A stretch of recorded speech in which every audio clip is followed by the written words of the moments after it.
Қазақстанда 1 қаңтардан бастап балаларға төлем аударылады.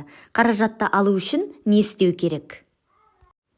2024 жылдың 1 қаңтарынан бастап президент тапсырмасы бойынша ұлттық қор балаларға бағдарламасы іске қосылды.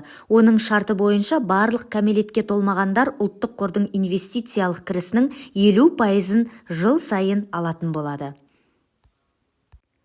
Ата-ана не істеу керек? Баланың жеке басын куәландыратын құжатты балалардың азаматтығын анықтау үшін оның ішінде ЖСН алу керек. Мәліметтердің болуын және дұрыстығын тексеру, тегі, аты, әкесінің аты, туған жылы, кәмелетке толмаған баланың ЖСН және азаматтығы. Электрондық үкімет веб-порталындағы балалар туралы ақпарат бөліміндегі жеке кабинетте балалар туралы ақпараттың бар жоғын тексеріңіз. Ақшаны қашан алуға болады және неге жұмсауға болады?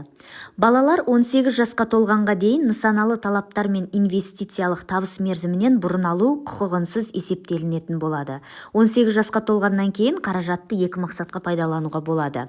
Тұрмыс жағдайын жақсарту үшін, Қазпочта ақ және екінші деңгейлі банктер болатын уәкілетті операторлар арқылы оқу ақысын төлеуге.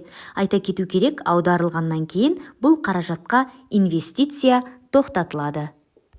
Қандай жағдайларда аударым тоқтатылады? Мақсатты талаптарды есептеу, жобаға қатысушы қайтыс болған немесе қайтыс болды деп тану туралы сот шешімі заңды күшіне енген жағдайда, сондай-ақ азаматтығын жоғалтқан жағдайда тоқтатылады.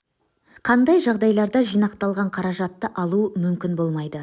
Қазақстаннан тұрақты тұруға басқа елге кеткен адамдар ұлттық қор қаражатын пайдалану құқығынан айырылады. Егер бала кәмелетке толған соң 10 жыл ішінде мақсатты жинақ талап етілмесе, олар оның жеке зейнетақы шотына түседі. Ал оларды алу Қазақстан Республикасының заңнамасына сәйкес жүзеге асырылады.